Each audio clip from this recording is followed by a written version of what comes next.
Russia has launched another massive assault on the Ukrainian capital, killing at least 20 people in Kyiv and the surrounding area. Ukrainian officials say that none of the ballistic missiles were intercepted. The attack has exposed critical gaps in the country's air defenses, just as President Volodymyr Zelenskyy heads to the NATO summit in Ankara with one message for his allies: send more Patriot interceptors before cities are hit.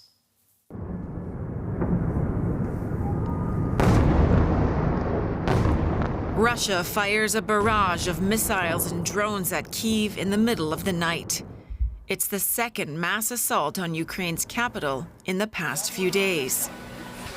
Just hours before, Ukraine's president warned people to be vigilant, saying he had intelligence that Russia was preparing to launch another large-scale strike.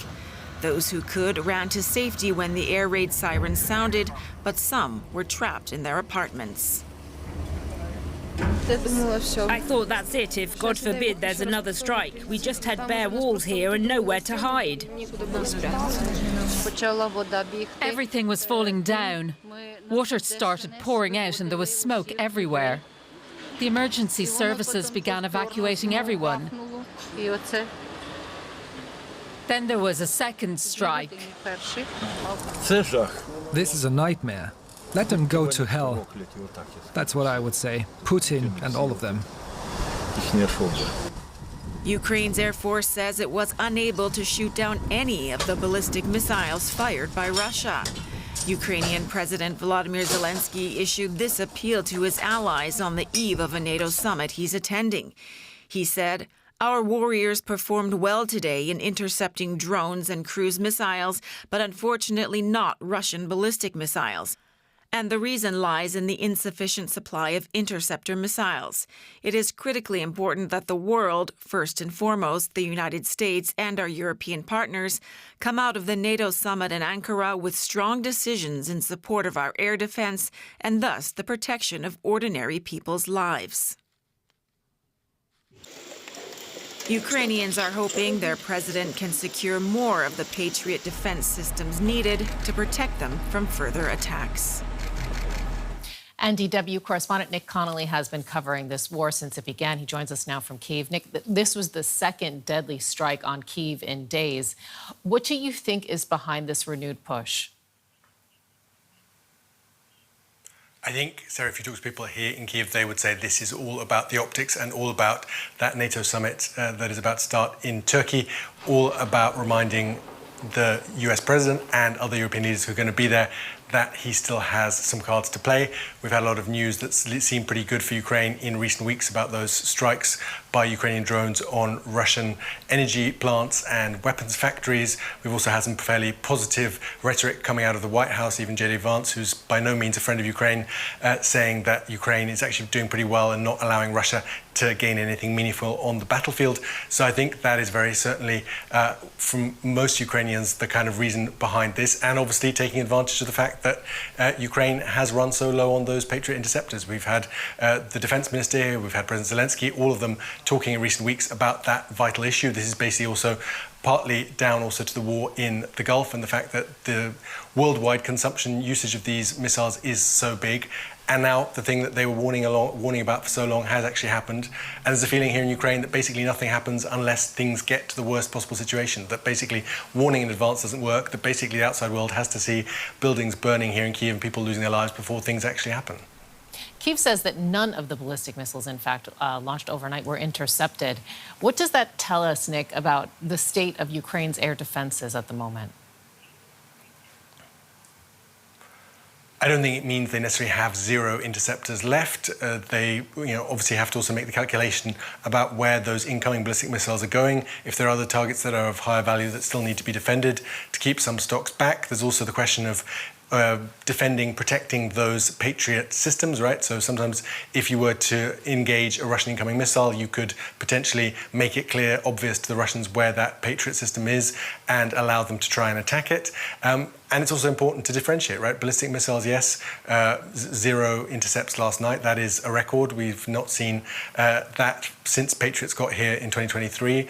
At least a couple are usually intercepted. Even a few months ago, you would have maybe had 50, 60% intercepted. But on cruise missiles and on drones, 90% plus being intercepted. So where Ukraine has the resources and enough of the kind of raw materials to do the job, it is able to do so. It's just that Ukraine, like the rest of Europe, is 100% dependent on those US systems, and production in these states is very slow, and Ukraine is not always at the top of the waiting list for that production when it's ready.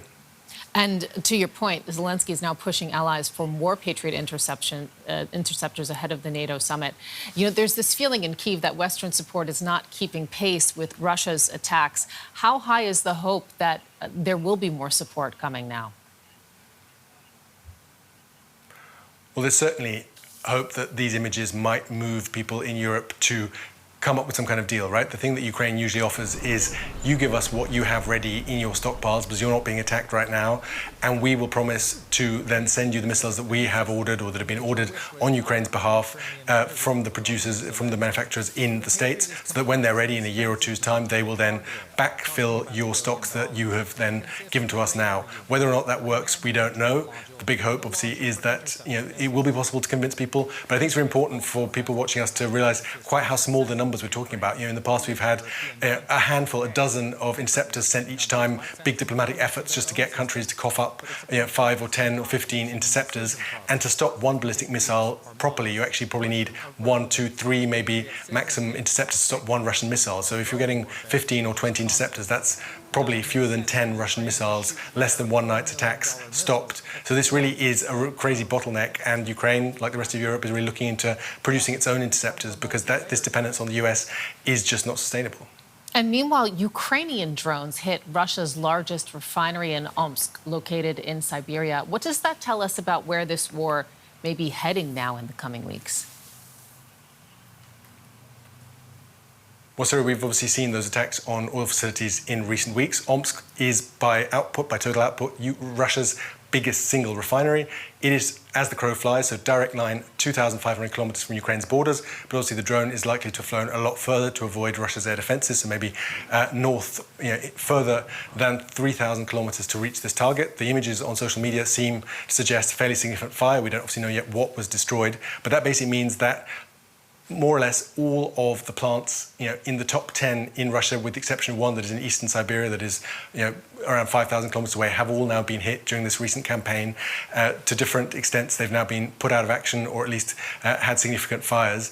And we're seeing the direct results. We're seeing those huge lines for gas along roads in Russia. We're seeing real political pressure. We're seeing people in Moscow and St. Petersburg who are kind of privileged in terms of defense from, from Ukrainian drones. They're in a situation where they thought this war wouldn't affect them, and it's now very directly affecting ordinary people's lives, people who thought they wouldn't be affected by this war. And there's a real hope here in Ukraine that if this continues, they're able to carry on going, that actually Russia's war machine is actually going to run out of money, and that the political problems will actually force Putin to come back to the negotiating table with slightly more realistic aims. Because for now, he's still demanding exactly the same stuff that he's been demanding since 2022, basically saying he won't accept anything short of a capitulation from Ukraine. And there's a sense that basically the front lines are stuck, nothing much is happening there, but these attacks behind Russia's front lines, affecting ordinary Russians' lives, actually could change things in a way that nothing on the battlefield would. DW's Nick Connolly in Kyiv. Thank you, Nick.